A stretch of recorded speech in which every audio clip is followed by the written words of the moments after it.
Thanks everyone for joining this session today. This training is hosted by Housing Solutions. And as you know, we're going to be talking today about identifying and supporting clients' mental and behavioral health needs. Diving into some of our goals for today, what we're hoping to cover through the panel and what we're hoping to achieve through the training is that those of you who are participating today will be able to identify generally mental and behavioral health challenges that are frequently experienced by our unhoused neighbors. Maybe there's so much experience that you already bring to this area, but we're hoping that folks can take away some new tools, some new knowledge to be able to do this. And to also have some tools to add to your toolboxes about applying harm reduction frameworks to meet folks where they're at. So we'll spend some time talking about harm reduction with our panel today. We'll also we'll talk about how to effectively communicate with someone in crisis, how to work with folks to de-escalate crisis situations. And we'll dig into supporting clients in preventing and addressing mental health or substance use crises. We'll also talk about how to connect folks with professional mental and behavioral health services. So those are some of the training objectives that we're coming in with today, but we also wanted to open it up to you all now that you've had some practice going into Menti.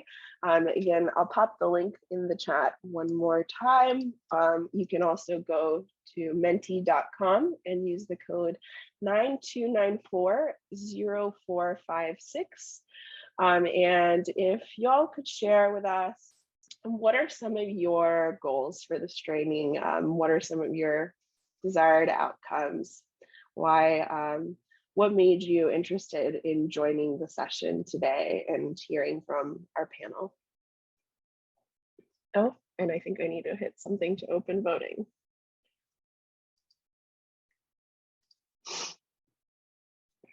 There we go.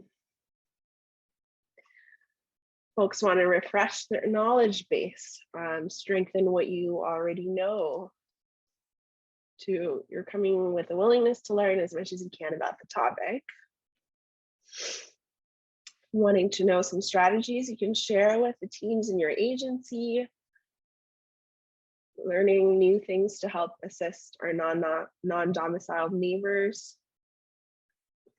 New tools in supporting clients' mental health crisis.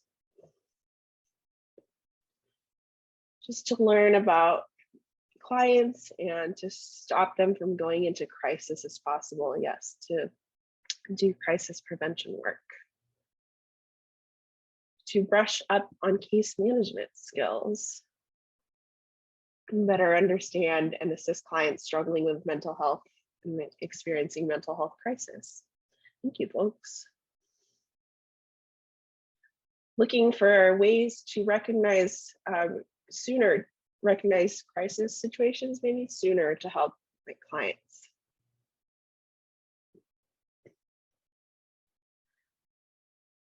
Wanting to know how to navigate communications pathways to help clients. Wanting to learn how to de-escalate high stress situations.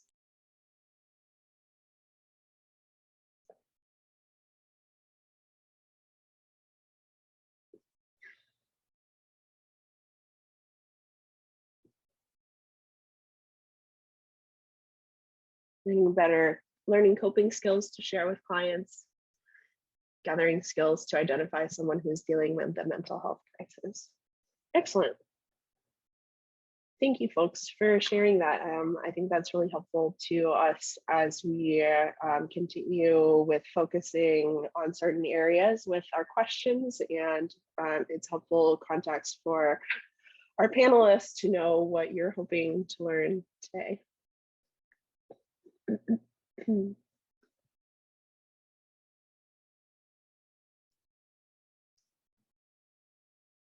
Great.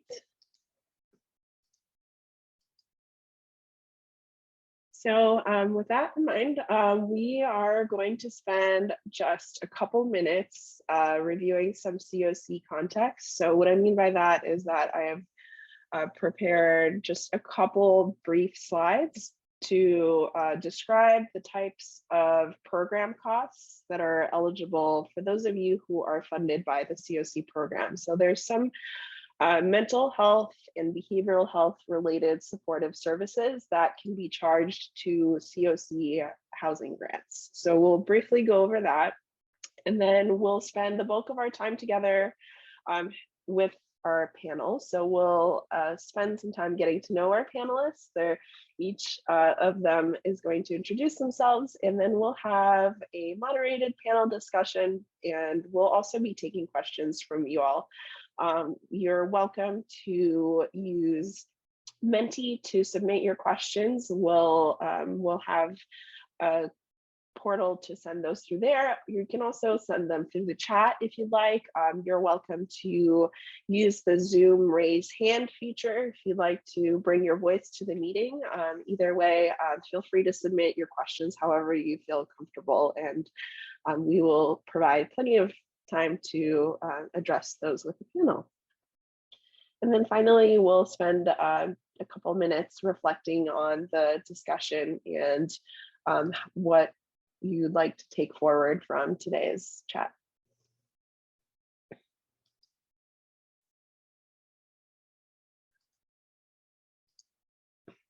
So diving right into our COC context. So again, this will be just a couple slides on the types of costs or expenses that are eligible under continuum of care supportive housing grants. So there's the supportive services budget line item, and all of the costs, all of the expenses that we go over today can be charged to your COC grant. And the good thing is that even if you didn't list a particular expense as something that you intend to spend your COC grant on in the competition process in your project applications, HUD has indicated that there's actually flexibility to use those supportive services costs on any of the eligible items that we go over today. So even if you didn't say in your application that you are going to provide, you're going to spend COC money on crisis interventions, as long as you requested supportive services funding from HUD through the COC grant, you can spend it on that eligible cost.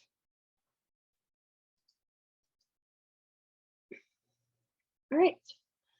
So first, we'll start with the mental health services related eligible costs. So these are basically under the COC program, any direct outpatient treatment of mental health conditions that's provided by licensed professionals and falls into these categories can be charged to your COC grant. So whether that is crisis intervention or whether if one of your clients is looking to go to counseling, you can use your COC grant to pay for the cost of counseling. You can also use the COC grant to pay for a client's individual, family, or group therapy sessions. And the COC grant can also cover the cost of prescriptions, certain prescriptions, and some combination of therapeutic approaches for mental health services. So there's some flexibility to spend COC money on a number of mental health related services. There's also a list of outpatient health services that are eligible for to be covered by COC costs. So I'll highlight just a couple of these. So assisting individuals to understand their health needs. So there's certainly some behavioral health and mental health costs that could be charged to that. And also provision of appropriate medication, follow-up services, and preventative medical and health maintenance services. So if we connect folks to health services that have certain out-of-pocket costs, these can be covered through the COC program if they fall into any of these categories on the last slide or on this slide. I just want to note that we'll share all the materials from today after the meeting, so no need to write these down right now. There's also a list of several costs related to substance use disorder treatment. So outpatient treatment can be covered by the COC grant. Same with any intake and assessment related to that, any group and individual counseling, and drug testing. And the one thing that I'll note is that inpatient detox and other inpatient drug and alcohol treatment is unfortunately not eligible to be covered by the COC grant, but outpatient treatment is.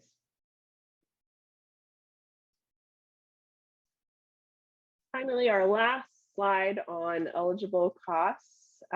There's, in addition to the cost of the treatment itself, also travel to and from medical care is covered by the COC program. So whether that's a client's travel to and from medical care on public transit or an agency provided vehicle, and also the costs of staff travel. So if you're going with someone to accompany them to a medical care visit, you can also charge that to a COC grant. Or if you're assisting someone to use public transit, that's also eligible and can be charged to the COC program. Any questions before we shift gears and we introduce our panel and kick off the more exciting questions about working with folks and supporting clients?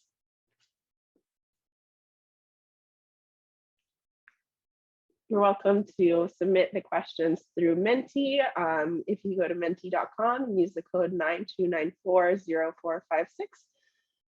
You're also welcome to send them through the chat or unmute yourselves and ask any questions.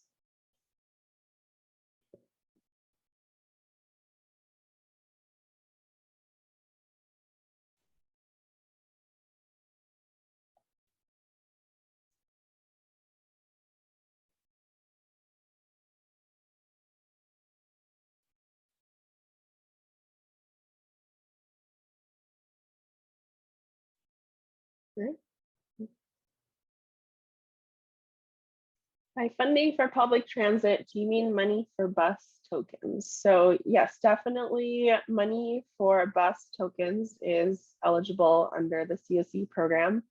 Another question I've gotten before is whether the cost of a cab falls under the definition of an agency provided vehicle. So can you, buy someone a Lyft ride, an Uber ride, or a cab ride to their medical appointment? And that's something that was called out a few competitions ago in the NOFA. It specifically said that taxi fare was eligible, but that note has since been removed from the competition materials. So we would recommend, if that's something that you are curious about, to submit an AAQ to HUD to get a more binding answer on whether cab fare is eligible.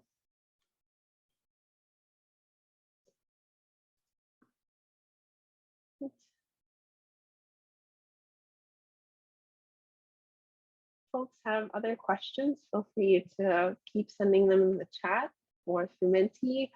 We are going to move to our panel now.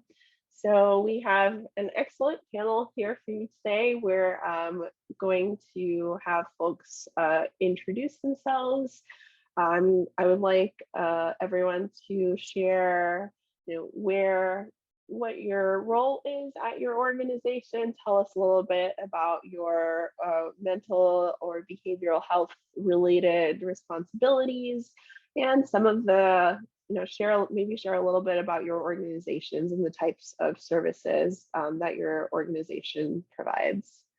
So let's go in alphabetical order, and thank you all for joining us today. So I'll start with Izetta. Hi, I'm Izetta Gibson. I'm the Director of Clinical Services with the Mental Health Association here in Tulsa. We provide primarily housing. We do a little bit of outreach. We have a transitional age housing program. We dabble in criminal justice with our special services docket. And we have a mental health assistance center where we stream in calls and connect people to support groups and counseling. So thank you, Izetta. Thank you for joining us. And I'll pass it over to Josh.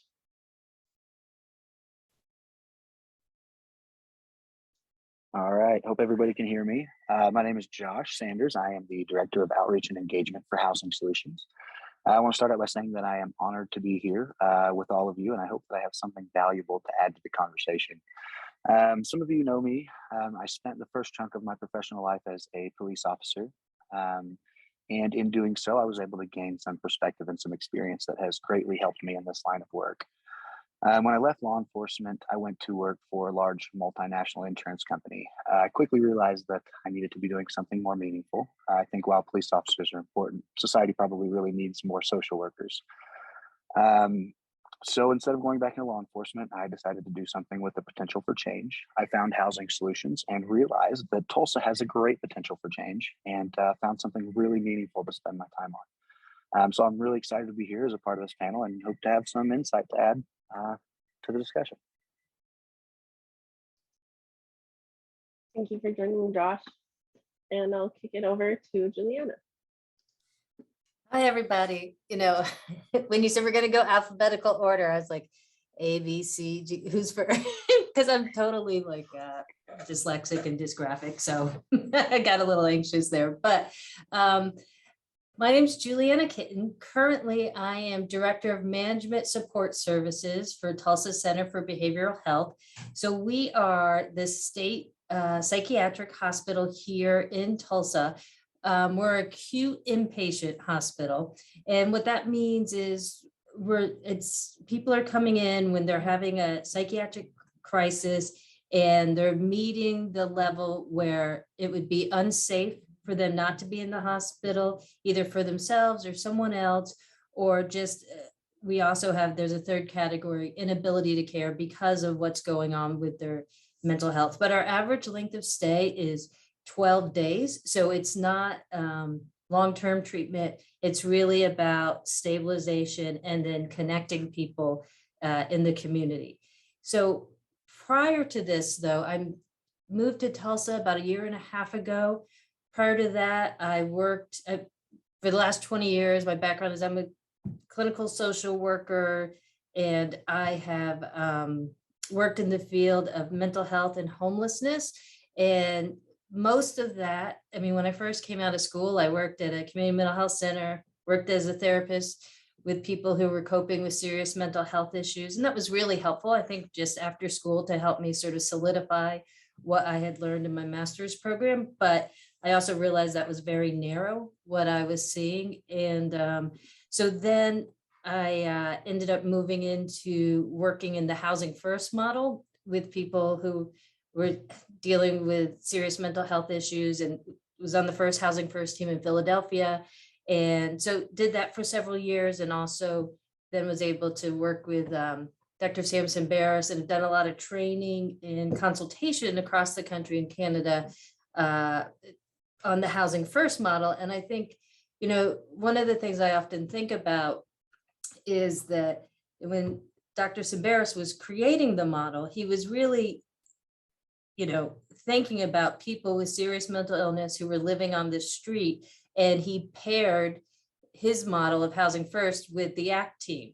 and with an ACT model. And, you know, ACT came about Madison, Wisconsin, when they were trying to get people to live not in the institution anymore, but provide the same level of support out in the community, because people absolutely can, and we needed to also believe that, but provide the appropriate supports. So anyway, that is my background, and I'm very glad to be here. And it's so nice to see so many people are interested in wanting to know more. That's very encouraging. So I'm looking forward to today. Thank you, Juliana. And I will pass it to Katie. Good morning, everybody. I'm also very happy to be here and bring expertise to this topic and hopefully give you some good information. My name is Katie Hayes, and I have been an LPC for, I think, 10 years. I can't remember, but I have kind of a lot of background in both outpatient and inpatient mental health, a wide variety, teens to adults, homeless, all those kind of things. Currently, right now, I'm at Morton Comprehensive Health Services, and I am the Assistant Behavioral Health Director or Manager. And so Morton has a lot of great things. Really, our goal is to be able to provide like a one-stop shop for people. We have 5 clinics, with one of those actually being dedicated to the homeless population. So we actually have a medical provider there all day, every day. We also have a behavioral health provider. And so we can help serve that population.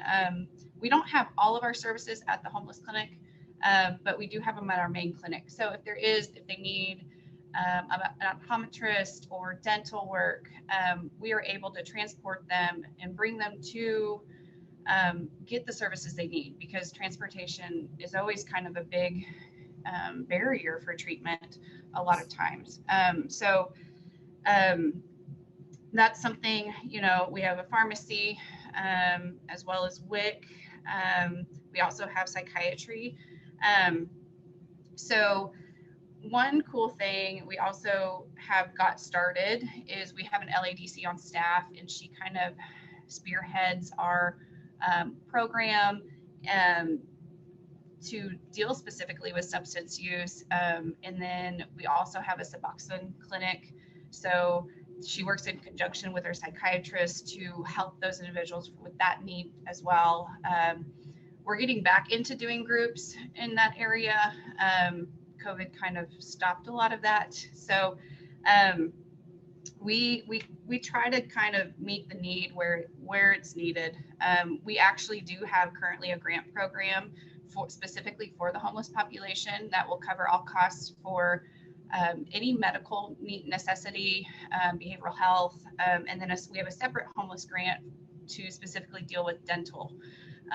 You know, teeth are really important. So it's a pretty simple process. They answer a few questions, and then they can go from there. So I guess that's a very short overview, but I'm excited for today and look forward to some awesome questions. Thank you, Katie.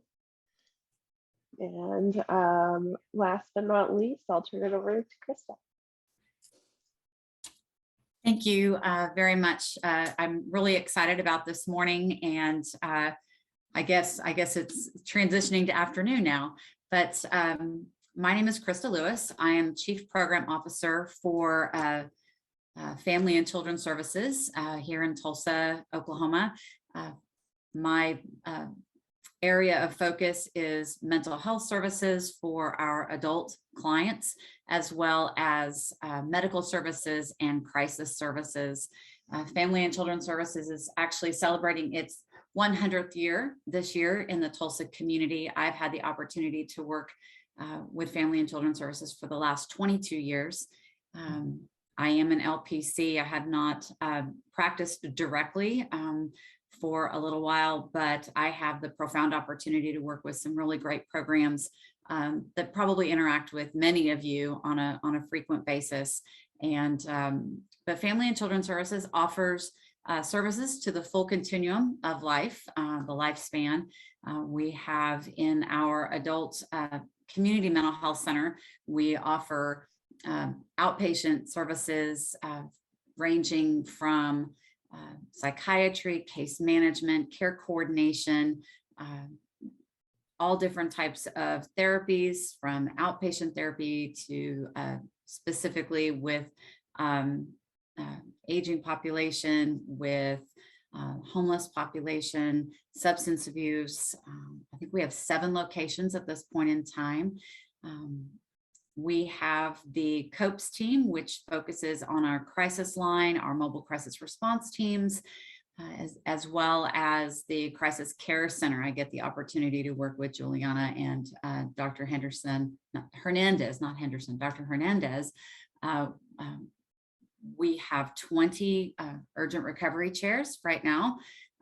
Those are rapid stabilization chairs that clients can come to Family and Children's Services and receive targeted crisis intervention.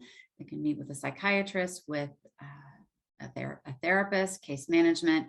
Our purpose in that unit is to try and stabilize any crisis situation within 24 hours as much as we possibly can.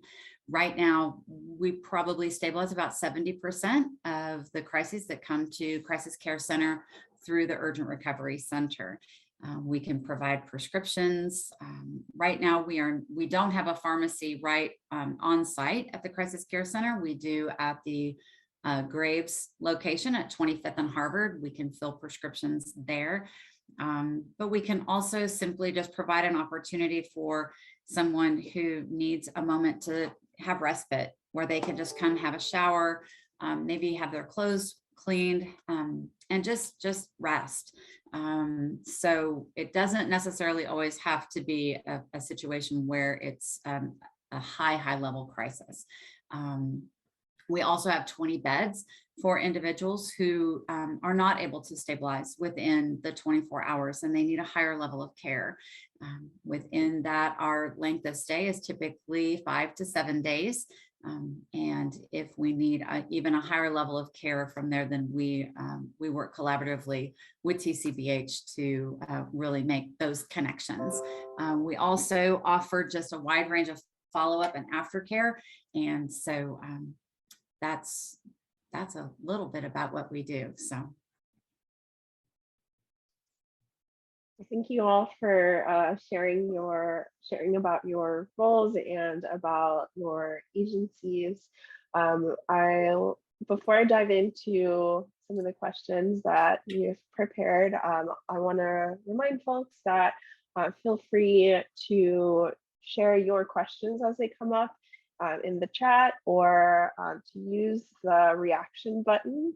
So if you are looking at the bottom of your Zoom screen, there's a little smiley face that says reactions. And if you click into that, there's an option to raise your hand. So feel free to use that to raise your hand to ask a question, or use the chat, or use the Menti, whatever you would prefer. And we'll call out your questions for the panel as they come up. So with that, I will dive into some of our questions. Thanks, y'all.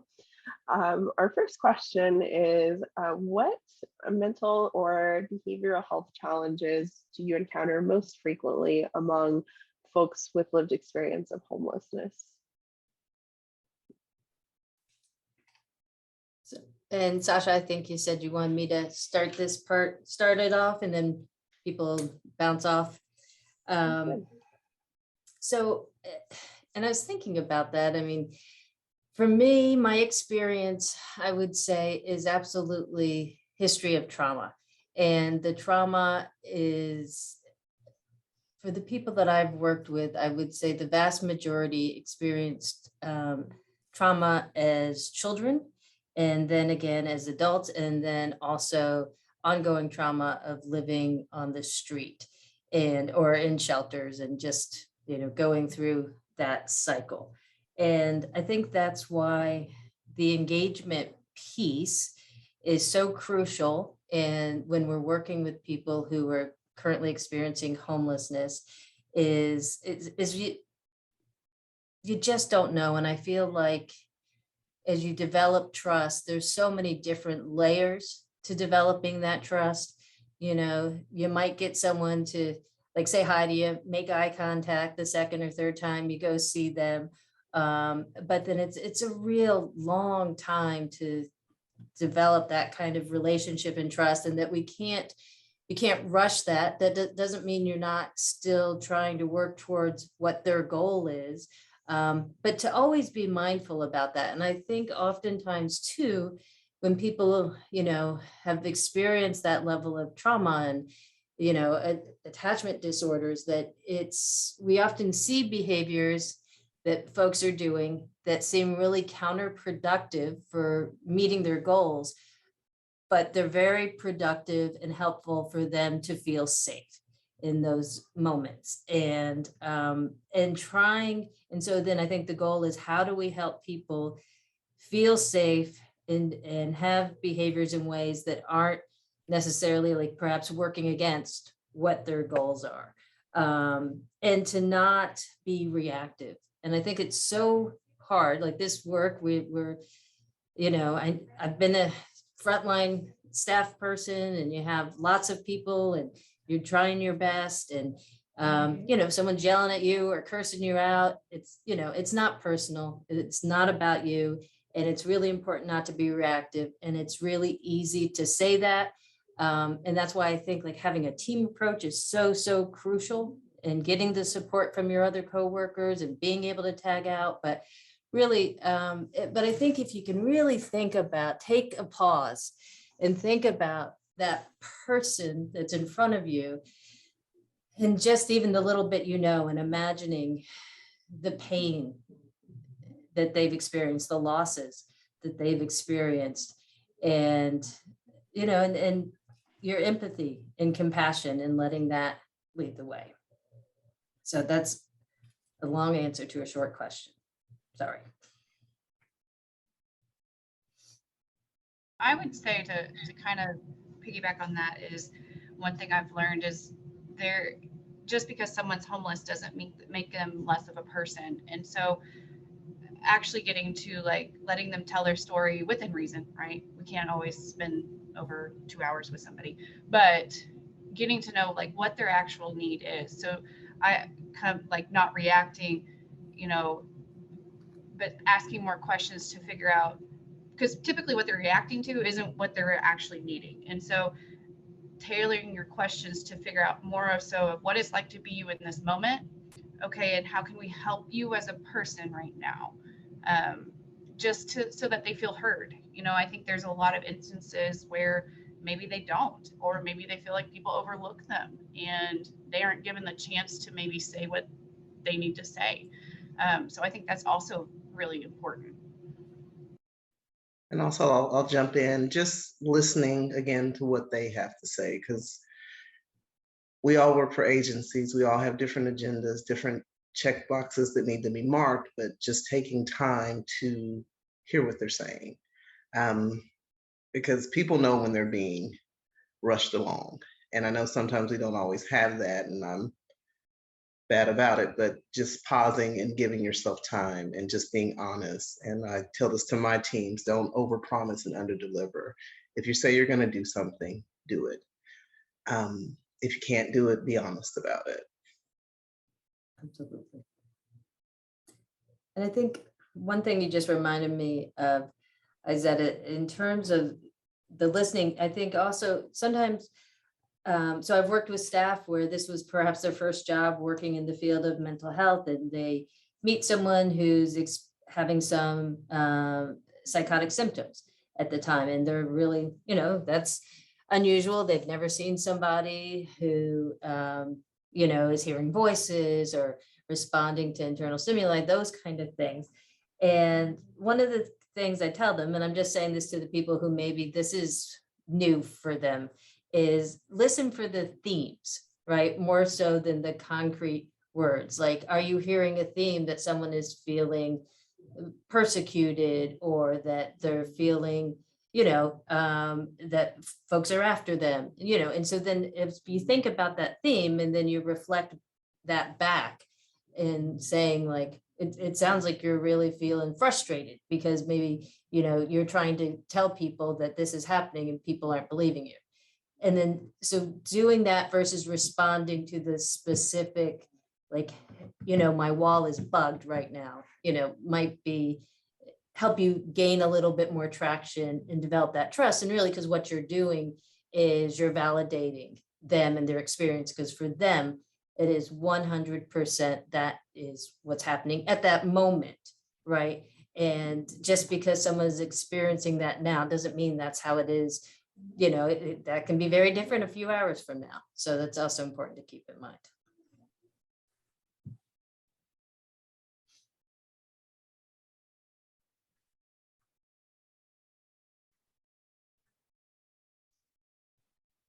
So I think that I'll jump in here and kind of just bring a little bit of an example into the situation. Some of the issues that we typically run into are associated with behavioral issues or outbursts.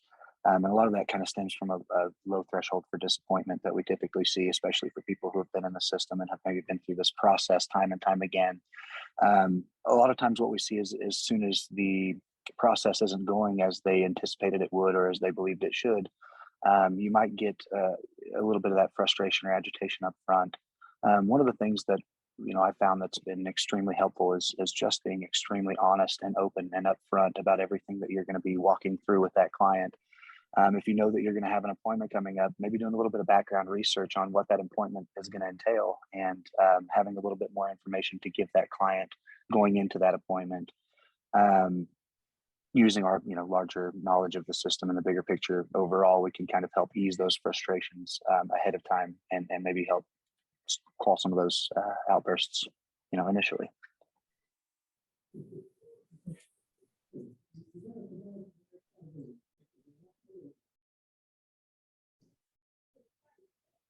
Thank you all. Hearing some great strategies about recognizing that folks' trauma responses are adaptive to their circumstances, and the importance of working with folks' goals and recognizing that those behaviors are adaptive, and listening to folks' stories, and specifically for themes that run through their experiences, and the importance of really pausing to hear about folks' experience, and try not to rush the conversation to the extent possible, and doing some of that prep work, as Josh was saying, the importance of trying to do some of that legwork in advance before going into a meeting.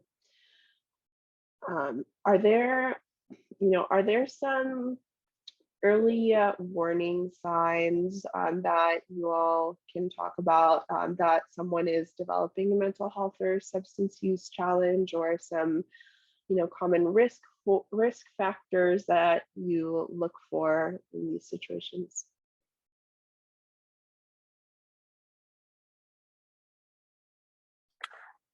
So I'll go ahead and start here. From my experience, a lot of times when you break it down, the risk factors are pretty similar across the board, and they often relate to stability or the lack thereof. One of the things that I see more often is that people are creatures of habit, and when you take away stability or the ability to maintain a routine, it can drastically alter the timeline for that individual experiencing the crisis. We see the same thing in deterioration of timelines with people going through divorce or breakups or job loss, loss of a loved ones. Noticing your client's stability and kind of how they usually react in those relationships, where their resources are coming from, the shelter, or even the stability in an individual's delusions. Some of the things that they typically say, and the things that you may, like Juliana mentioned earlier, the wall is bugged. One of the things that I've noticed is whenever we get beyond your regular stability, common things, you start finding the timelines for those crises can increase drastically. kind of to piggyback on what Josh said, one thing that humans don't like change. And so one thing that I kind of run into a lot is that someone may want to change, but that change is scary and they don't know what it is. And they'd almost rather choose to live in chaos because chaos makes sense to them. And so sometimes you can hook somebody up with services and they can get into a very good place, but it doesn't feel safe because it's not chaos. And so, you know, it's kind of an interesting element to this, especially with this population. You know, and I think some other things, it depends on if you know the person or not, right? If you know the person, you're always looking for, you know, behavioral changes or things that seem off to them that you can comment on, like, hey, you know, like you're kind of like you're saying some things you don't normally say today, you know, like, or just noticing a behavior versus assuming something, right? Typically, if you can present a behavior, somebody might talk to you about that versus if they feel like you're accusing them of having a mental breakdown, you know, like, those are some ways to recognize that. You know, and another thing that I feel like a lot of people don't think about, granted, it also depends on how well you know this person, but you can also really connect them back to the body, because we know ourselves, we're the expert on ourselves, and our body reactions are also very connected to our mental emotional states too. And so typically, if somebody doesn't know what's going on, right? If you can ask them, how is your body physically feeling? What do you physically feel like you need right now? Those are typically things that we can address right in the moment that can kind of help de-escalate whatever it is that's going on so that you can get to the next step of connecting them, of kind of figuring those things out. So I always kind of relate it back to the body and do the immediate kind of thing first. If I suspect something, right? If it's substance use, if it's whatever, but I will kind of use that as a way to get them talking and get them to a place where we can get something figured out. Well, I want to just tag on to that. One of the things that I've really focused on, especially with new staff coming on board and really wanting to, you talk about, Katie, about the connecting with the body and connecting with the emotion. We have to do that as mental health professionals as well. A lot of times when we get calls to help respond to a crisis, sometimes it can be even our own clinicians who call because they are also not connected with staying calm. And as they see crises starting to develop, they feel anxious and tend to go to checking off boxes when their own anxiety over a crisis begins to develop.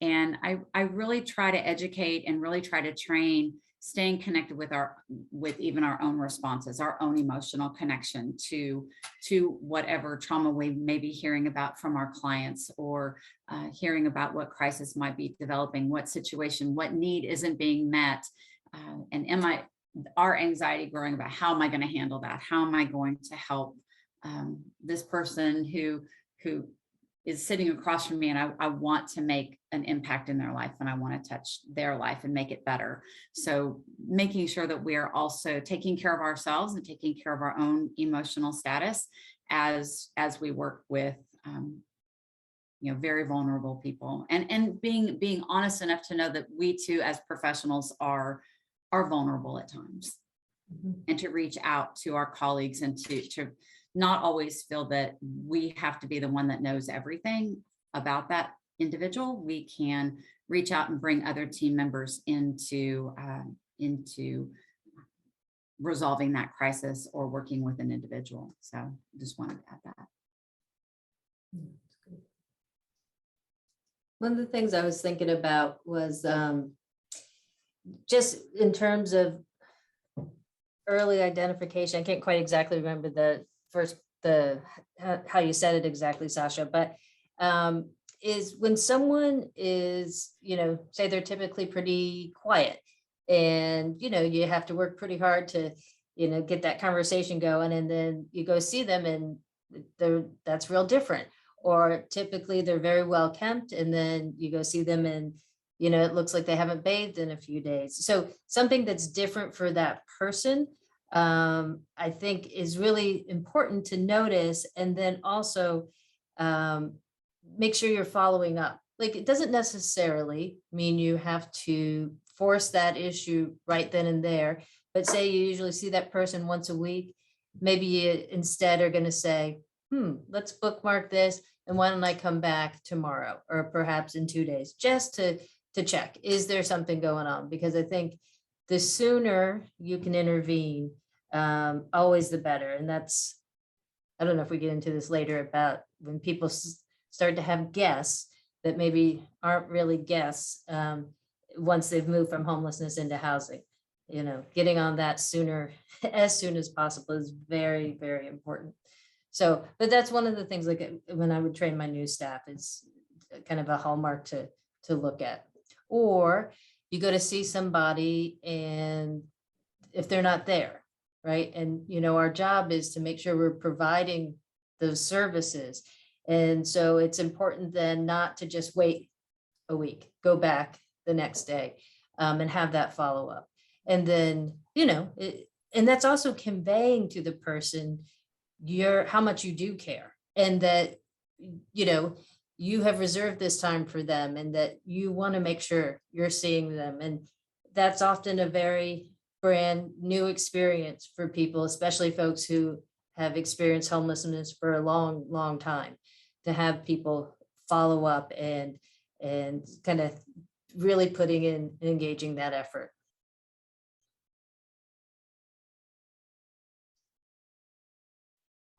I think y'all are already starting to talk about how to have some of these conversations to, to engage folks effectively. And I think, Katie, I liked what you said about, trying to support folks to get out of that comfort and chaos.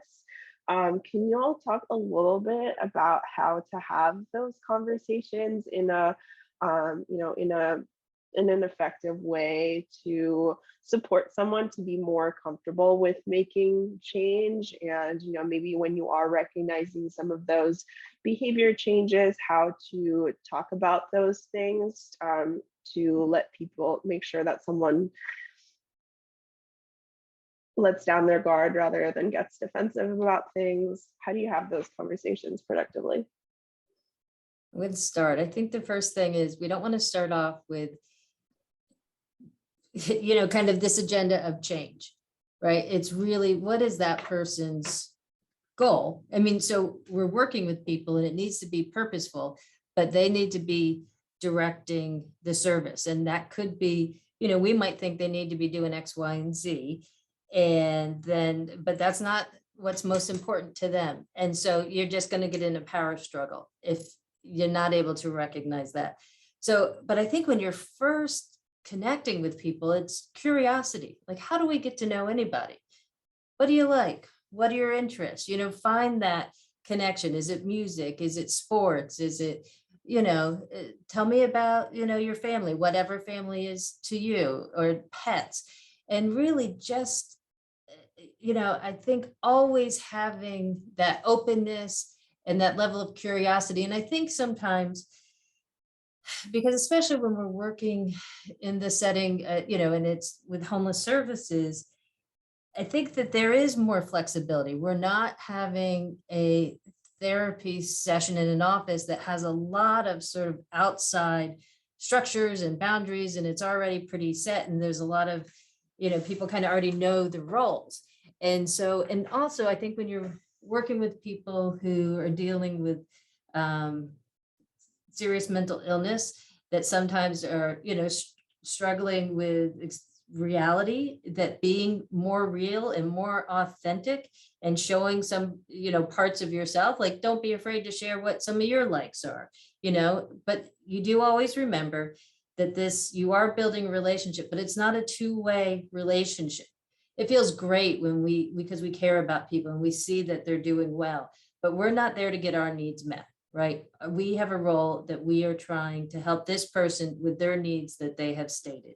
So, but I think having that sort of questioning and wanting to know about this person, and I have not met a person that doesn't have like truly just a fascinating story. And then also learning how they talk, see the world. I've learned so much from the people I've worked with, things that I take for granted or think this is how it works. And then, they'll tell me about a completely different perspective that they have. And it's, it broadens my world. And that's, for me, that's why I always feel like it's such a privilege to be able to work with the folks that we work with.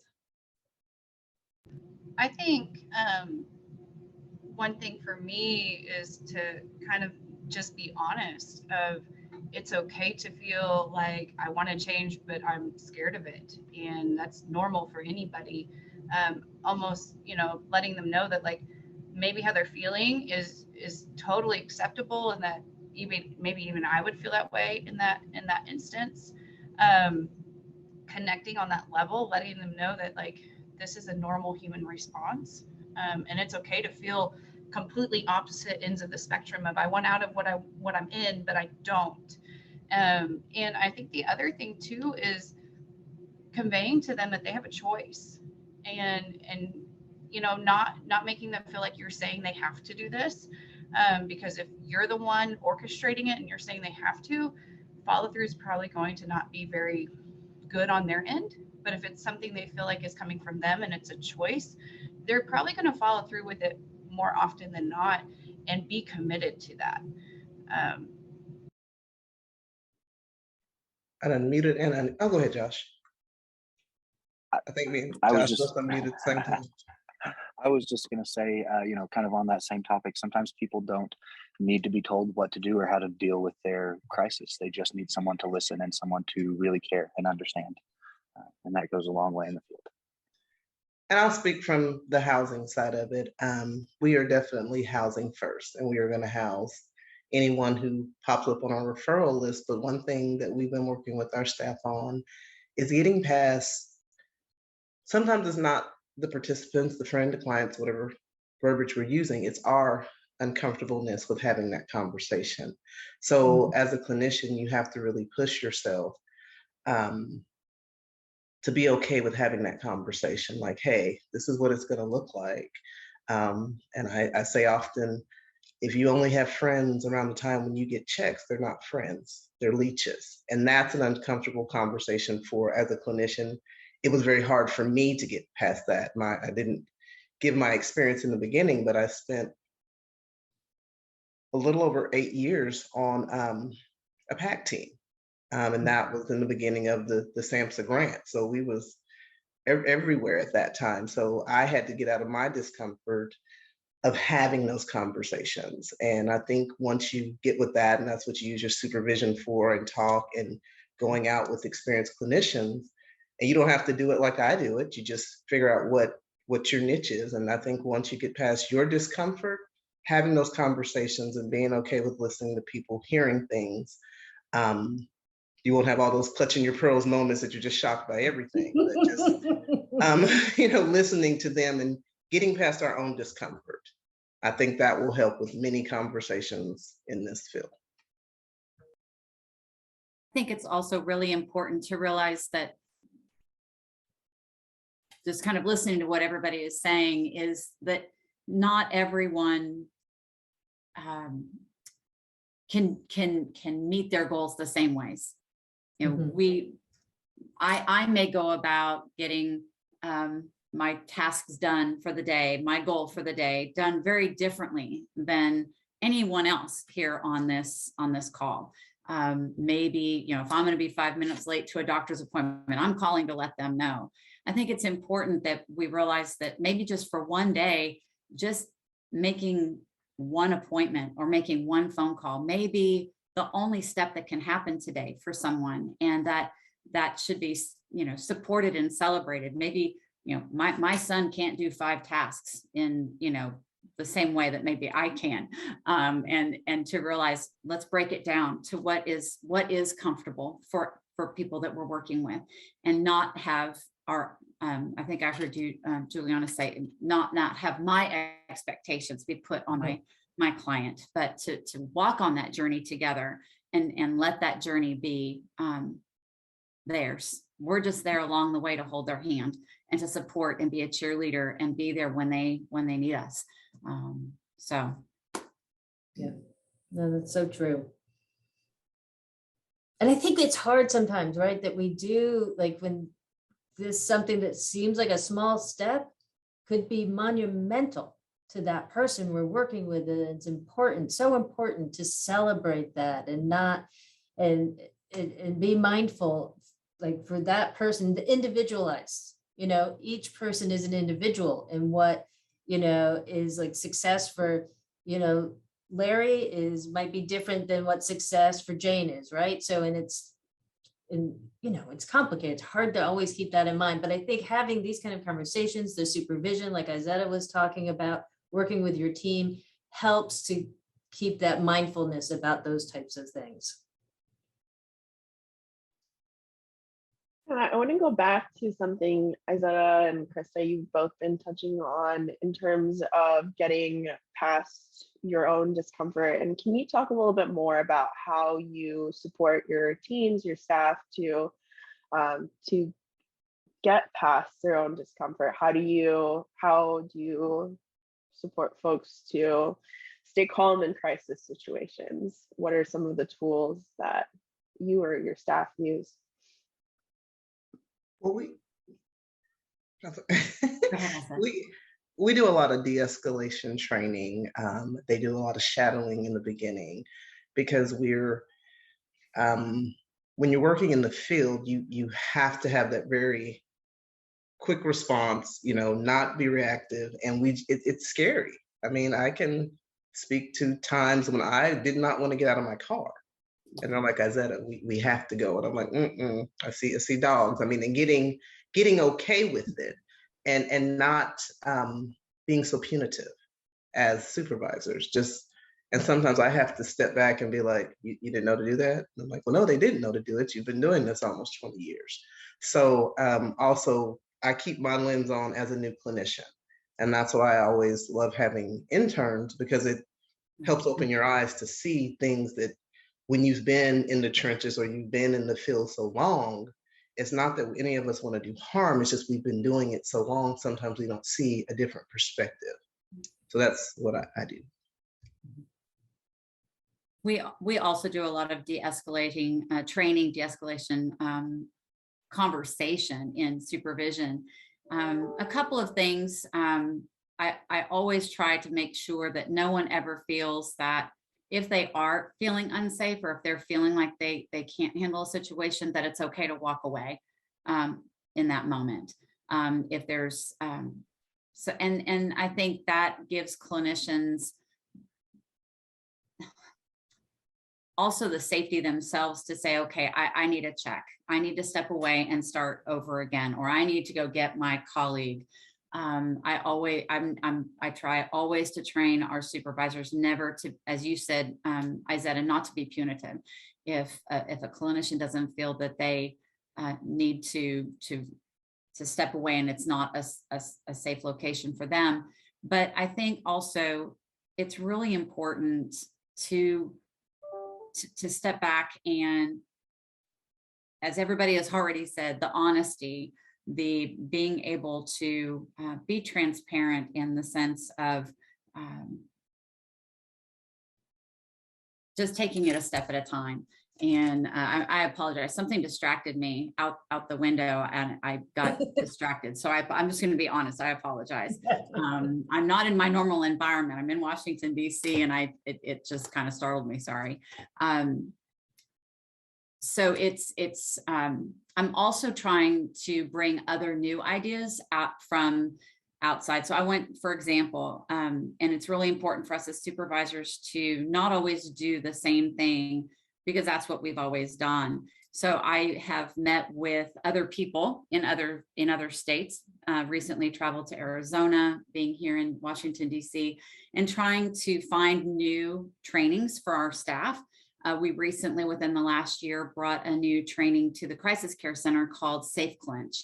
What I found out is that sometimes with our staff feeling sometimes not able to have those comfortable conversations in a crisis situation, they tended to not, I'm sorry, I'm trying to figure out how to say this.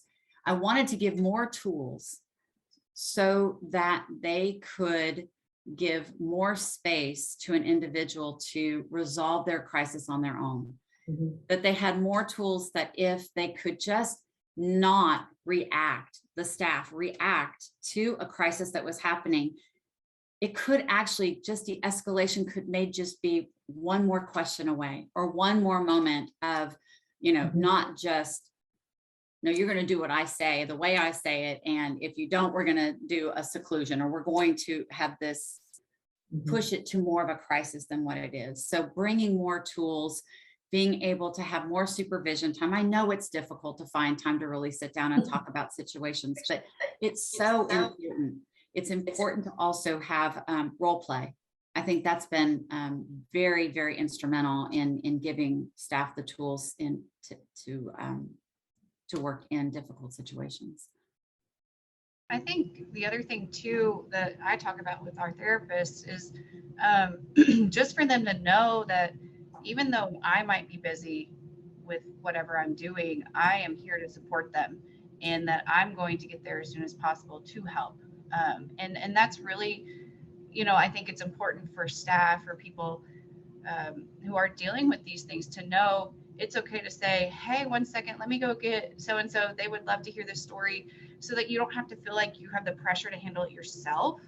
That, it's kind of like, and for me in those situations when I've been kind of like, oh, I don't know, maybe I did handle it, but having somebody else there lowered my response enough to be able to handle it.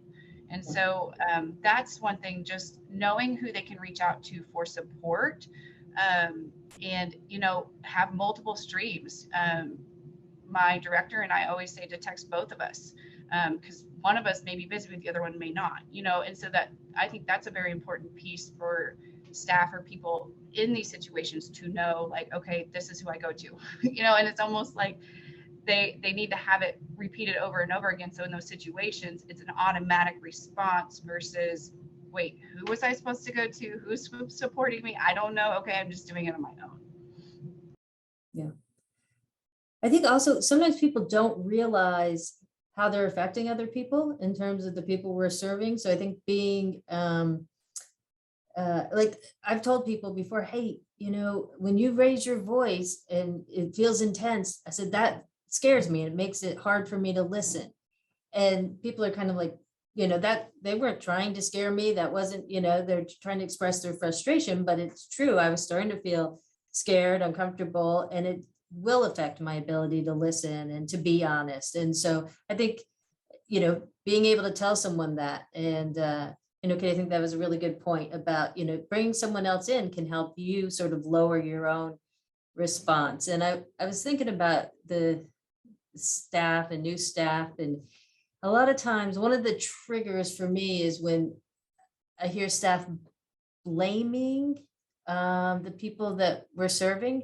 It's a real trigger for me, because because that's too easy to do, especially when you look at the power differential. But what I was thinking as we were talking about this was that, are they doing that because they don't have another way of saying, like, I'm not sure what I'm doing here, or I need help. And that, so then it's like, okay, have I created a space so that someone can say that, like, I need help, and I think that's the place that we need to get to, versus like coming down on the person for blaming the person we're serving, but instead, how do I create a space so that person can say, hey, this is beyond me. I don't know what to do. Like, no one knows what to do, really. Like, we have to figure it out together. It's not, it's not math, thank goodness.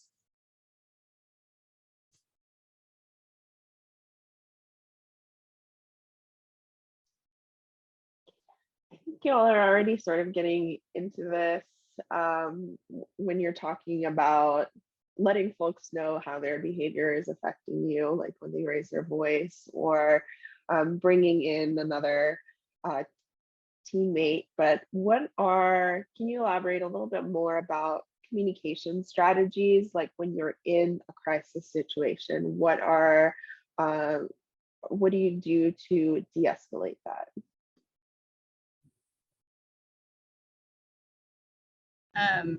One thing is that I just try to make it a very comforting space, right? If it's hot and they've been outside, can I get you a water?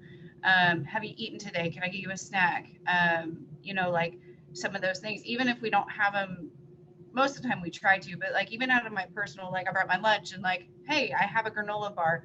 Like, so I go to like the basic need first to create that environment of like, or even a tissue, or hey, let me show you where the bathroom is. You can go in there, have a moment, come back out, just getting them to like they feel welcomed, I think is a very important piece.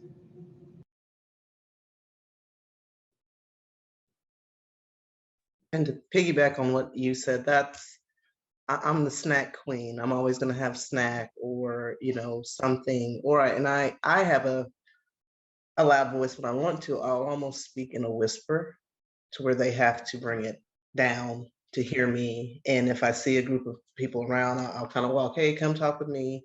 It's being able to move where you are, because as a starting clinician, I tried to de-escalate something around people. And now you have people coming to look. They're not concerned with what they're doing. It's just the crowd trying to see what's going on. So I'll monitor my tone. I'll walk away. I feel like, hey, let's come over here. Let's just talk. Let's talk. I mean, I keep space. We have to keep a safe amount of space because we have to protect yourself. But that's just one of the strategies I use, just lowering my voice, because sometimes I don't always sound as sugary sweet as I could. So I check my tone and my delivery. Yeah, I think that we're definitely all, coming to the same point. The first step is we have to bring that level of arousal down to a level that we can first have that conversation, and whether that's offering a smoke or a walk or a snack, like you said, the first step has to be bringing that level of arousal to a level that we can at least begin a conversation. I think that, always being respectful and firm with your boundaries, or with, whatever it is that you're discussing has been pretty helpful. Like you said, Isaiah, using a low regulated monotonous tone of voice almost. The normal tendency is to match pitch. And that's been one of the biggest helpful things that I've come across really in my time, is just lower your voice, bring that arousal down, offer a snack, a walk, a drink, a smoke, whatever that is, and then have that conversation begin from that point.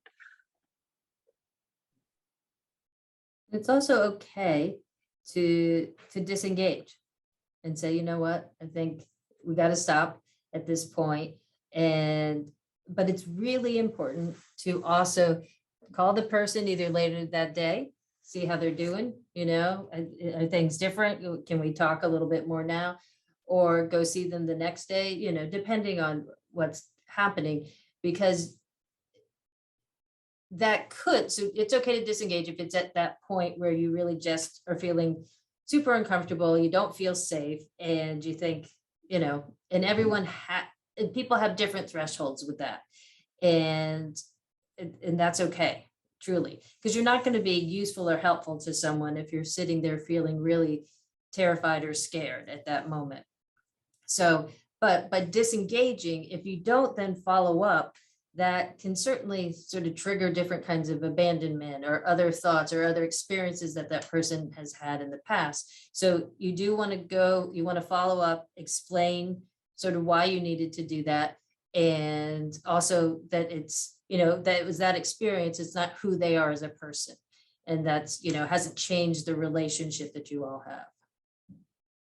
Well, and even to say a little more on the disengagement, I think that is a good thing, because bringing in the trauma lens, you don't know in a situation if maybe you're escalating it just because of how you look or how you maybe said something, like you don't know those things. So if it is escalating and it's not de-escalating, it's okay to disengage, go get somebody else, say like, I don't know what's going on, or, following up, but following through with your word is really important. But I mean, even through the trauma lens, we also don't know what triggers they're actually experiencing, and they might not even know. Very true.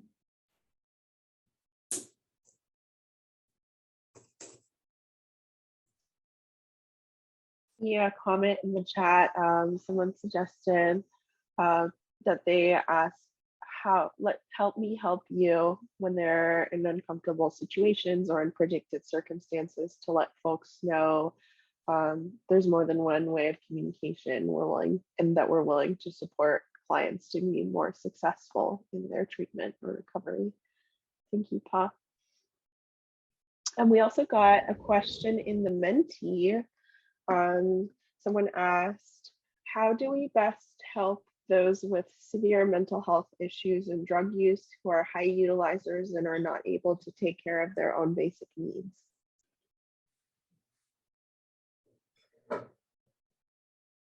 I think it's hard to answer that in a general way, because there are many people who are dealing with severe mental illness, also dealing with drug and alcohol issues, that are able to, with the right level of support, maintain out in the community.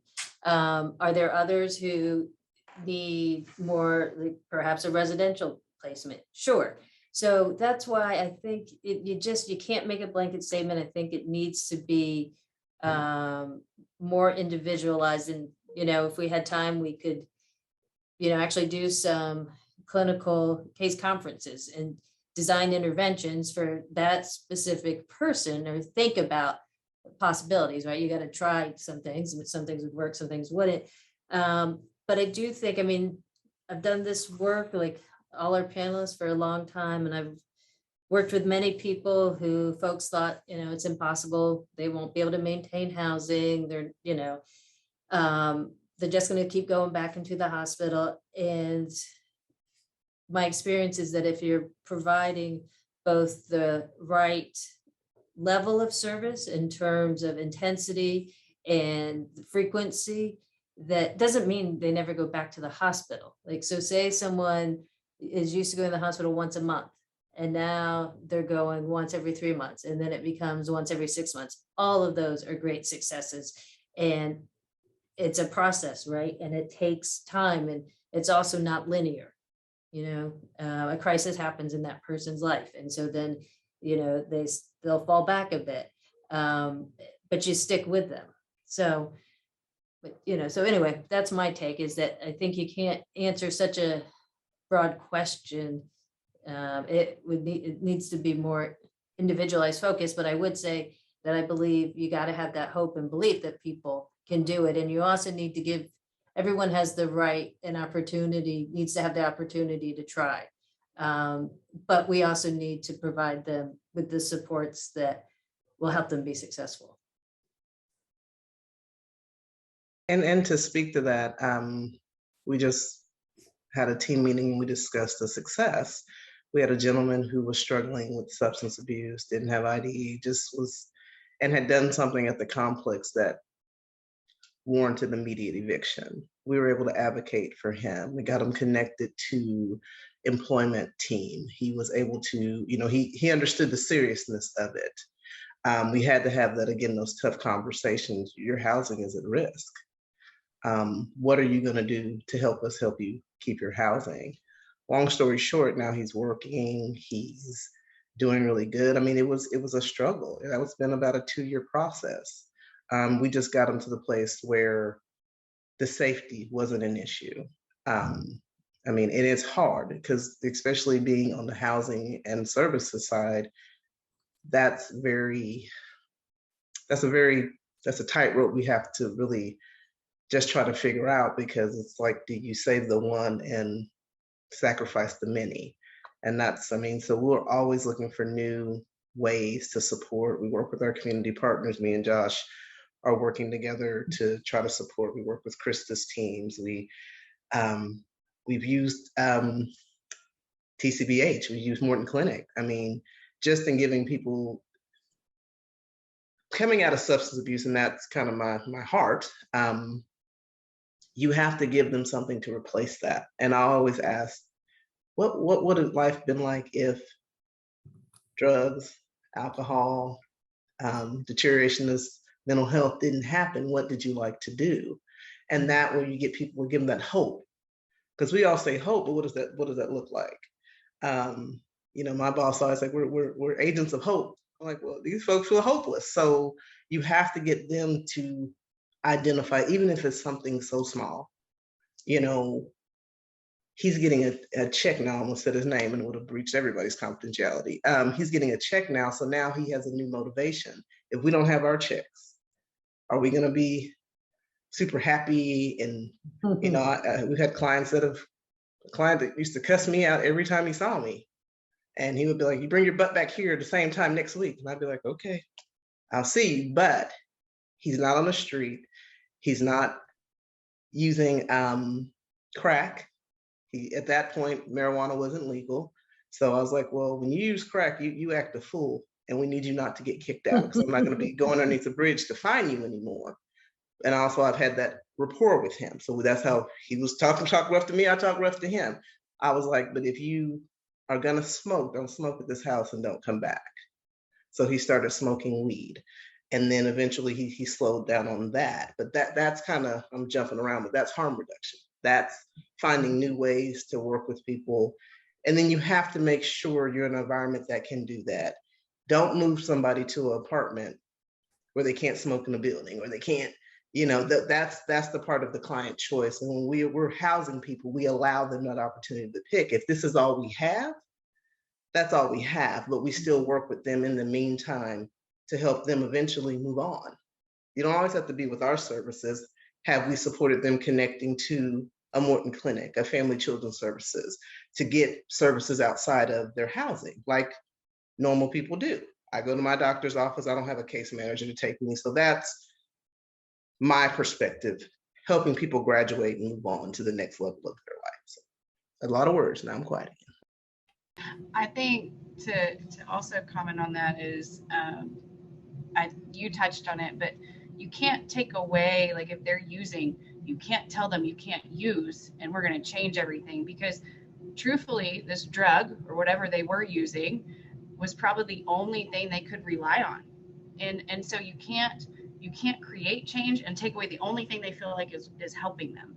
And granted, every instance is different and it's individualized, but I think that's one thing with helping people you have to know is, even though I know this is bad and this is not good, you might have to rely on that until we can get you to a place where, okay, now we can replace it, and I think that's something. And then also, how can I help you, right? Help me help you is what one of the participants said. And one thing that I've noticed is sometimes I get more traction with asking, what doesn't help, right? You may not know what does help, but tell me what doesn't. And we won't do those, but we can do some other things. And a lot of times I can get a better conversation and better feel of like, okay, we can maybe go this direction and this might actually help you. But they might not be able to identify what will help them in that moment, but they can at least tell you what is definitely not helping them in that moment.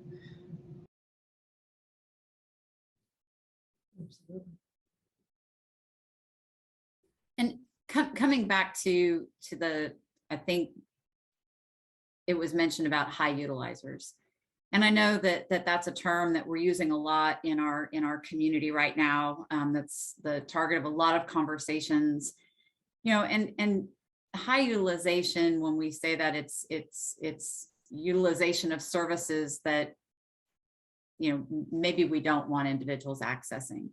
But I think I want to touch on something that Izetta said earlier and bring it back around, is it sometimes for the professional or for the individual who's trying to help, it does take a lot of work to reach out to partners. But what I have found, and probably what many people have found, is individuals who are high utilizers of calling 911 or crisis services or is that if we can come together, like you were saying, Julian, to be able to have a staffing, to be able to come together, it does take work. It does take work to rely on each other as partners. but wrapping around, I remember 35 years ago when I started in the field, just as, you know, a 22-year-old, the concept of a team wasn't even out there.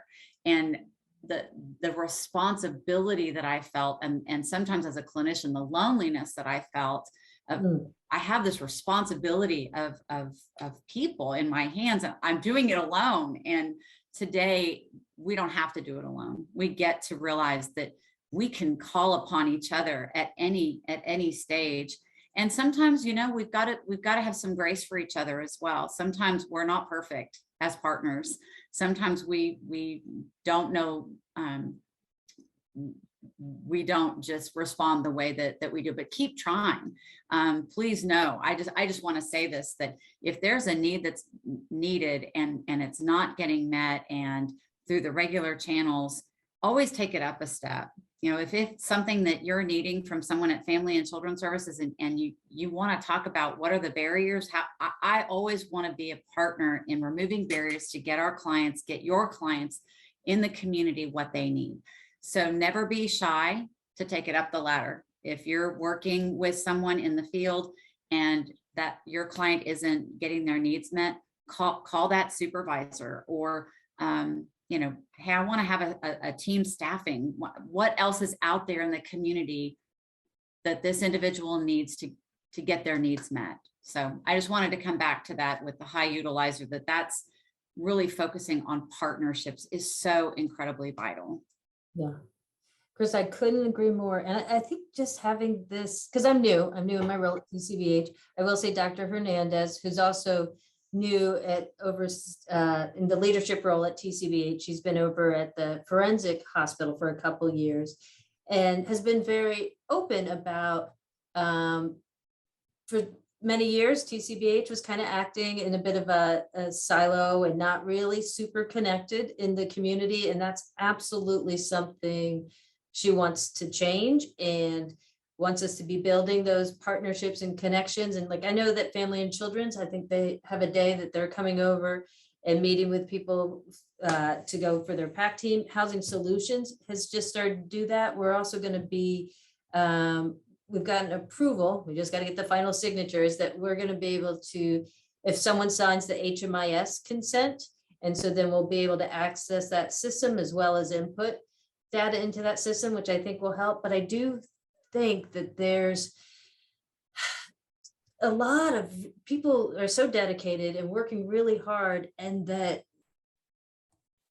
we do have to find more ways of collaboration, because it's because people are complex, right? They need their health care, they need the mental health services, they need the crisis services. And so it's not, so we can't be acting in these silos. And so I want us to think about more, and we'll definitely be reaching out to you all after this call. Like, and I know that Away Home from Tulsa is doing this, and maybe it's something we just jump onto there, like a way for us to have, you know, is there a monthly staffing we need to be doing, or people that we think would be helpful for us all to connect on, you know? So anyway, I think I can't emphasize how important that is. And I think it's the only way to get it done. And I'll be happy to bug you guys for another meeting. I want to go back to, I think a couple of you have already brought up harm reduction, and that's a topic that I wanted to explore with you all. And can you talk a little bit more about the key principles of harm reduction, and maybe share some of the benefits that you've seen harm reduction provide to your clients, and how you use the principles and tools?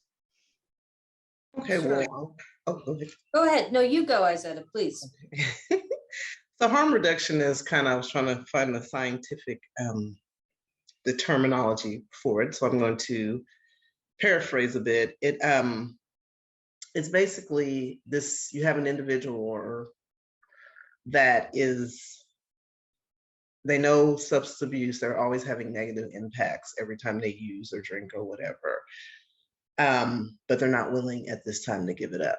So harm reduction is how can we not assist them, but help them figure out ways to use and not continue to have the negative impact. Like if you drive and you got a DUI that you're looking at $1,500 to $10,000 in fines and court fees, your family's in disarray, and I'm just using a very broad, but you continue to drink and drive.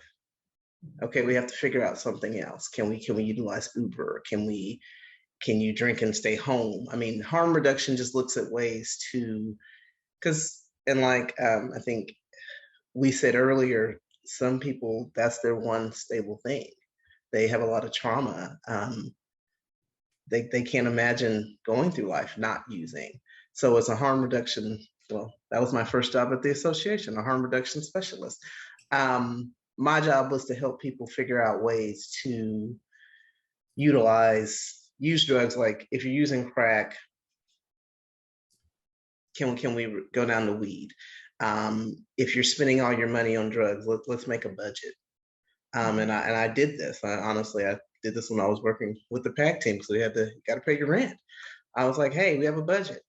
We got rent, water, and I would just put others because I didn't feel right in my mind putting down meet the drug dealer on the side of the road. But it was getting them to get to a place where their bills were paid and they had a place to go. And the conversation I had with that client was, I don't want you to use because I see the adverse effects it's having on your life, but would you rather use and be able to come home to your safe house, or would you rather use and be even more vulnerable on the street?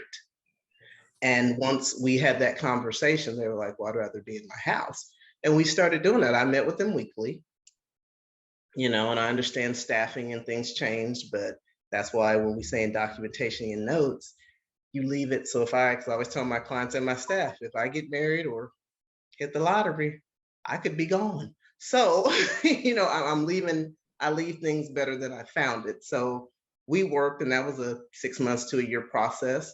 Did the participants slip up? Yeah, it was okay. And I was like, okay, well, let's go back. So if you spent too much money going to the other activities, what are we going to cut from?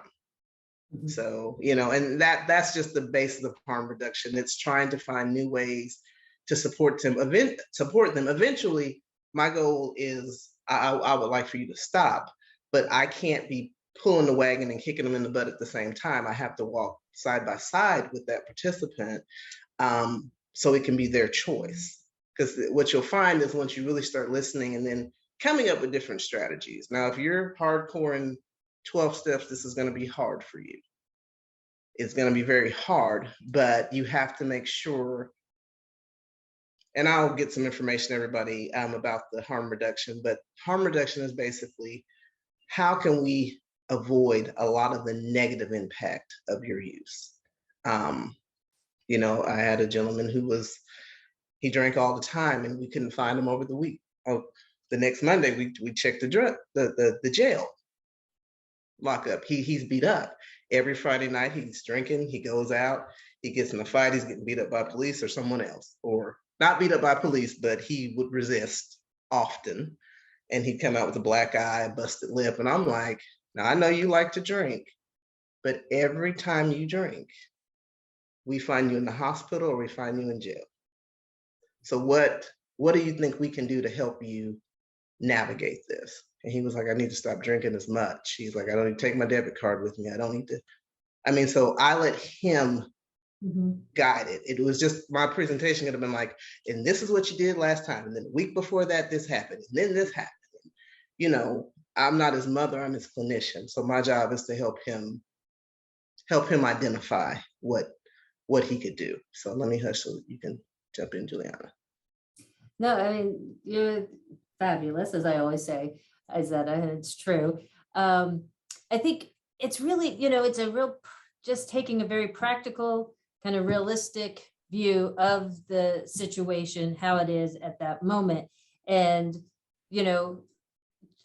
the person, right? We don't want anybody to have harm. And if they're using, it's probably not going to work out well. But at the same time, it's not practical, to think that they're just going to stop. And so just, everything that you said, it was, and, it was reminding me, I mean, when I first started working, it was still, people had a lot of misunderstanding about HIV and AIDS, and how I think that's really where harm reduction became much more popular, right? Because the idea was like, oh, we're going to tell people to stop having sex. And it's like, whoa, who's going to do that, right? So how do we have sex safely?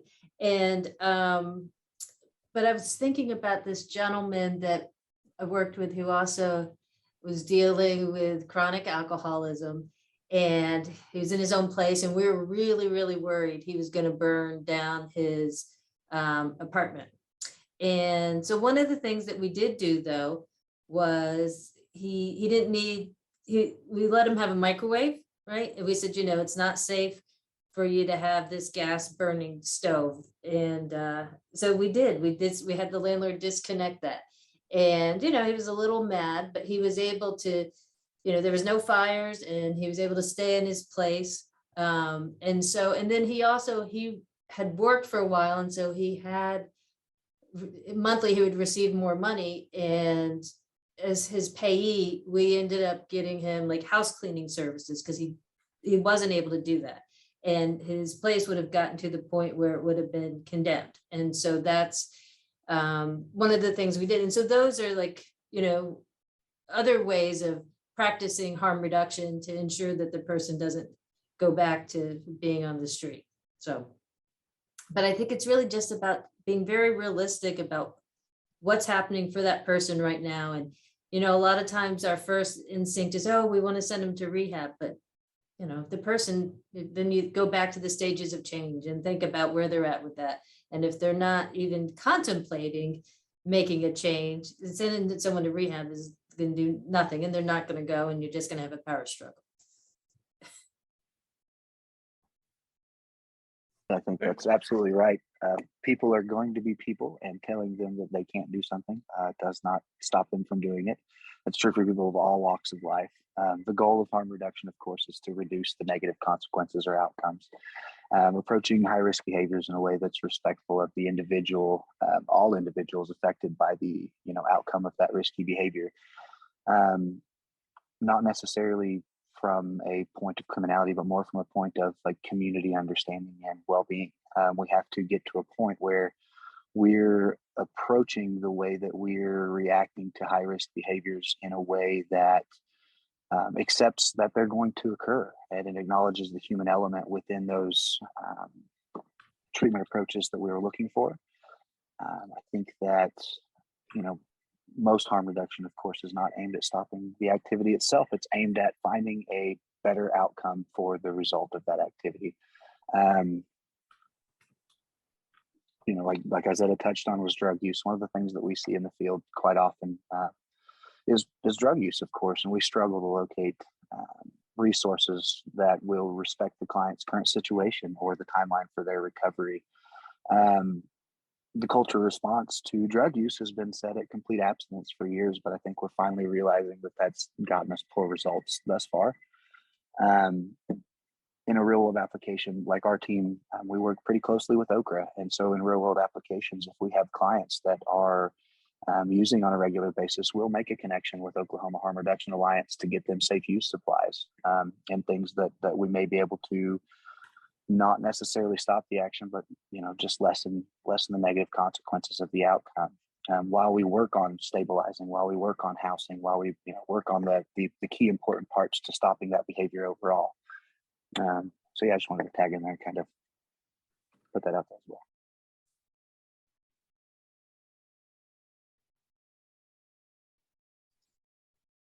Thanks, y'all. We've gotten a couple questions through the chat and through the Menti. Through the chat, we had a question about what suggestions would you give in regards to dealing with mental health crisis and domestic violence? How would you establish rapport enough to provide DV services? So I've had some experience on and off with domestic violence. One thing is, so the first step for me is just understanding their story, understanding what's going on for them, how they are experiencing life. And then once I feel like I have a good feel of that, what I do is really give them a lot of education. A lot of people maybe don't even realize they're actually in a domestic violence situation. So I like the power control wheel of like, look, this is kind of what can happen. This is, and when you go through that wheel, the wheel of violence, a lot of times that person will start going, oh, this is what happened. This is, and they start connecting the dots. And so truthfully, from my standpoint, it's actually providing just a lot of education, a lot of background, a lot of like, this is what this is. Also throwing out there multiple times, these are the places we can go to get help. This is what we can do. I will help you with it. We will call together, you know, like, so they feel like they have somebody with them. I think the other thing to keep in mind is domestic violence is that population is a very hard population to work with because oftentimes they're going to go back to that situation. And so when you're working with those individuals, you have to know that they're probably going back, and it's probably going to take them a lot of time to get to the point of, I can make a change. Recently, I worked with somebody, and I think I'd been working with her for 2 years or longer, and we finally got her to leave. I think the hard part is, as a person, knowing they may not come back, but they're choosing that, and I can provide as much support, as much information. I can help connect them with services. They have the support. And knowing that it's their choice and you can't force them out. I think that's what's very difficult about domestic violence. And a lot of times with like a mental health crisis, if it is domestic violence, I'm going to say, like, can you say you're going to the store? Like, do you have an excuse to run an errand? Can you get out just for a moment, just to have a moment till you can go back? And obviously you want to create those kind of excuses for them so that it's not going to cause more harm, but allow them to get a moment. I always just talk about have a moment, especially if you feel like a lot of things are negative. You just need a moment to reset. And so just looking for moment by moment, and it's going to last maybe a minute, maybe 5 minutes, but maybe that's all you need for that time.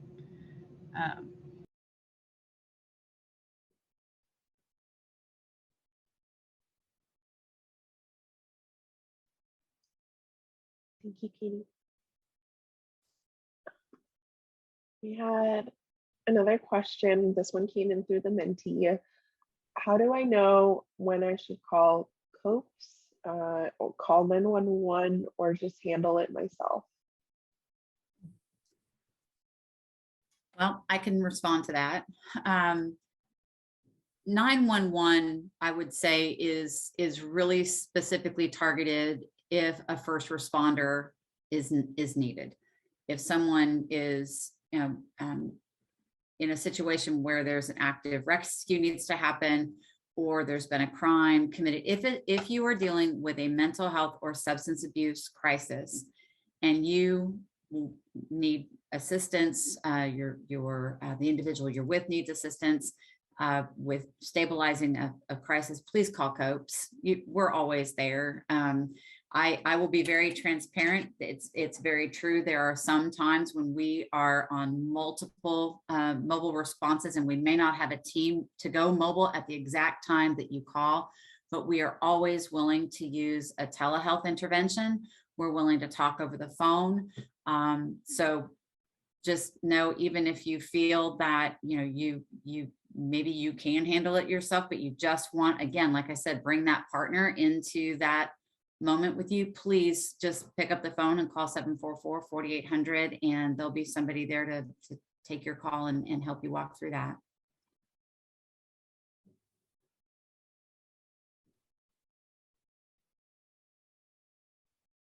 I think if you're asking yourself, should I be handling this on my own? Do I need right?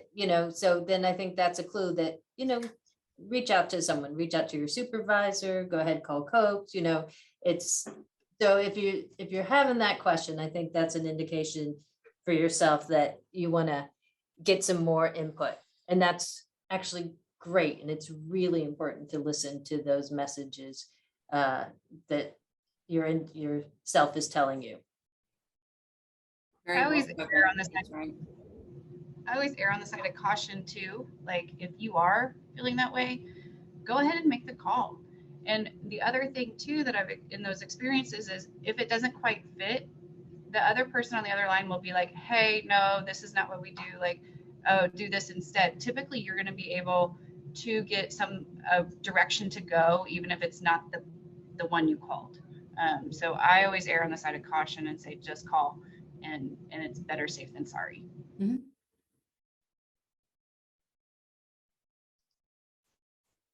We got another question through the mentee. For transitional age youth, how do you differentiate between the onset of mental health, specifically schizophrenia, and substance use issues?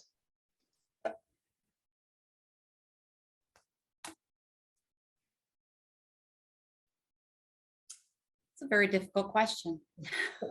It is a difficult question. I think that one, it takes time. It does just take time to a diagnosis of schizophrenia just typically doesn't just happen over a conversation. It takes time, and to identify through those times that you have those conversations, or even if there's a crisis and they need to go for, that individual needs to go for stabilization or needs to have an intervention. It's having that time to determine, did the active symptoms or even the positive or negative symptoms that may lead you to think you're might be looking at an individual who has schizophrenia, you have to determine, are those symptoms occurring prior to the substance use, or if they are experienced only when using substance use. And so it takes time to look through those symptoms, and again, making sure that someone is connected to a really good, maybe a mid-level provider or a psychiatrist who can maybe help you look through some of that. Mm-hmm. Yeah, I think that's great, Krista. I mean, and I think we're sort of thinking, it's hard. I don't want anyone to be labeled, especially when someone Right. is young, and also, so if someone gets a diagnosis of schizophrenia, that's also absolutely not the end of the world by any means. And this is one of the things I learned when I first came out of school and I was working at the community mental health center. I would have somebody who, I had 10 people who might have a diagnosis of paranoid schizophrenia. The way it manifested itself, the difficulties it caused or challenges it caused was different for each person, regardless that they had the same diagnosis. And more so important, that is a piece of who they are, just like they are also a daughter, they're an artist, they're a friend. And, I think it gets all scary. It sounds like a scary word even, right? The schizophrenia, it's sort of harsh and it sounds, and I think we just don't want to get too caught up. That doesn't mean we ignore it and that it's not real, and that there aren't a lot of different strategies, including medication, obviously, but please don't think that that's just one piece of the person, and that they have so many other pieces that are all factors and things that we need to attend to and value and support. Can I add one more thing real quick? If you're wanting, if you're working with an individual that you're concerned about, please note there is a program at Family and Children's Services, and not everybody knows about it, but it's called the Navigate program. And it's specifically for first episode psychosis. And when we say first episode psychosis, it doesn't necessarily mean the very first experience, because many times, a first episode of psychosis can be related to a lot of things. I mean, most of the people that we've had the profound privilege to work with and help them with their life goals, it may be a year or two into symptoms before they actually wind up coming to our program. But please reach out to Family and Children's Services Navigate program. Justin Smith is the director of that program, and I can put my contact information in the chat. We do full assessments and evaluations. It's really a great program. Many people have started education programs and found new jobs. I think the thing that is so hard for me is so many people who come to us, young people who come to us and believe that if they really do have schizophrenia, that their life is over and all their dreams and their goals are over. And that is so, it's not, it doesn't have to be the truth. It doesn't have to be the reality. And again, we can walk with them together on that journey to determine what do they want to accomplish. And so I'll put my contact information in the chat. And if there's anyone who is in this situation where you're trying to figure out, is it substance use? Is it schizophrenia? We can help you on that journey. So. Yeah. And I think if anyone, I mean, I don't know if everyone here is familiar with Pat Deegan. She is a professor and she also has schizophrenia. I mean, and she's really and done some groundbreaking work in terms of ensuring that the consumer's voice is considered in terms of talking about medication. She's not anti-medication. She wants it though to be a partnership. And so I'll put her name in as well. A great person to look up.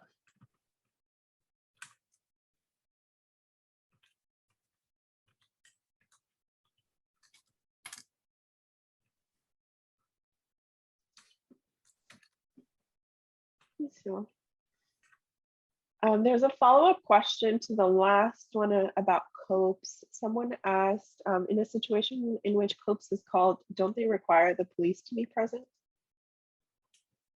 Not always, no.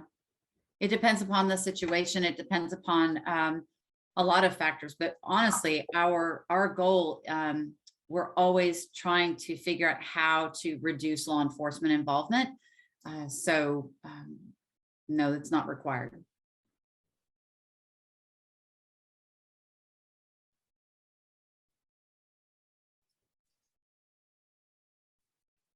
And you all started talking about this a little bit. I think Katie, you brought up in the context of DV creating, space for people to step away in crisis situations or find reasons to get away. But in the broader context, what are other ways that folks can support their clients to create action plans or to put into place a plan to support the client in the crisis situation so that they have some tools to be able to address crisis situations?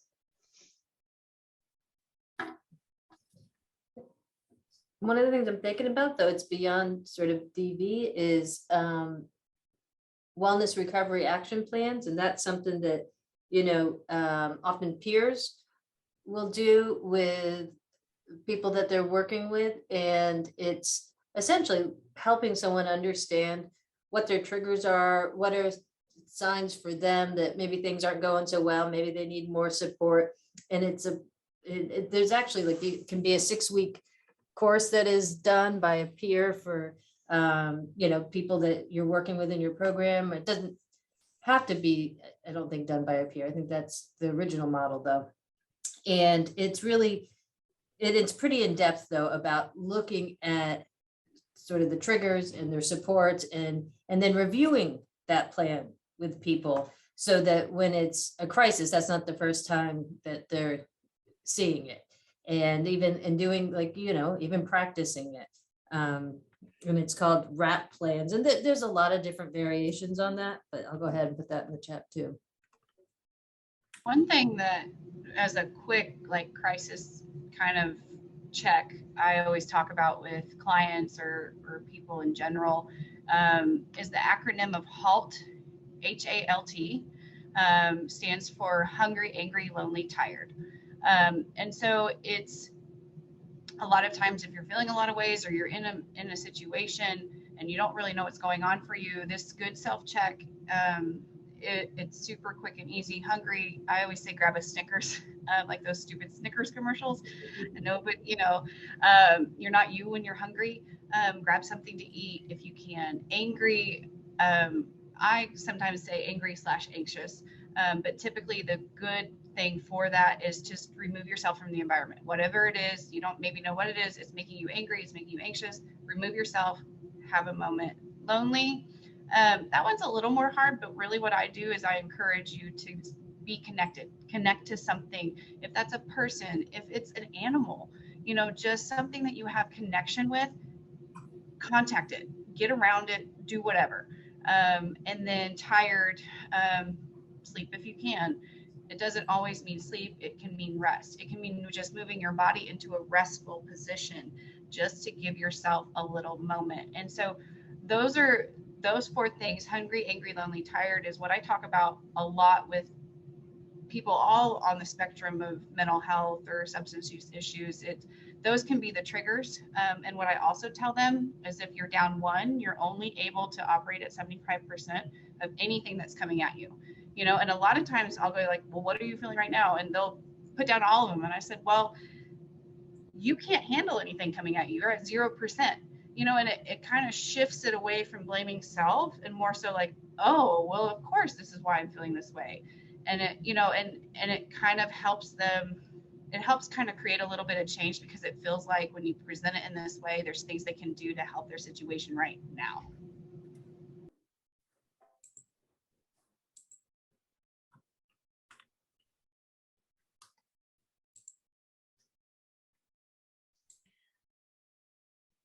Well, I want to thank you all for sharing all of the strategies and resources and communication tactics and things to keep in mind, and all the ways to support your colleagues or moments in which folks should reach out for help, and everything, all of the expertise that you all shared with our participants today. And I wanted to spend just a minute going back to the Menti. It looks like folks have already started filling this in, but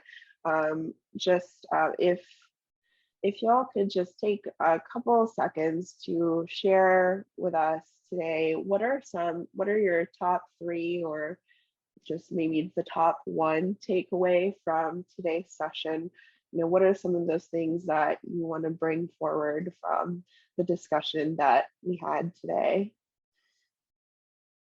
And while folks are thinking about that and filling that in, we're also going to share in the chat a link to our training feedback form. As those of you who know, who have filled it out before, it's very short. It's just 3 questions, very quick. We'll send it out in our follow-up email as well, but it would be great if folks who participated today could let us know how the training was, and to help us improve future trainings. And thank you all for participating today. I want to thank everybody. Great questions. Really appreciated everyone's time. I want to thank my panelists. Wonderful to see you all and meet some of you. I also just wanted to let people know May is Mental Health Awareness Month, and the TCBH Employee Council is going to host a walk at 17th and Riverside. It's a walk and it's only a mile. And I'm going to be reaching out to our partners. We'd like to set up some resource tables. Really, the goal is to help bring awareness about what are the resources here in Tulsa for the larger community. I mean, there's many people I've told that, oh, I've just recently started working at TCBH, and they say, what's that? So certainly want to get more information out there to our community. And you can find it on our Facebook page, and email me. I'd be happy to send you a link. I tried to put it in the thing, but it didn't show up. I mean, it showed up, but I don't think you can click on it. Anyway, so thanks everybody.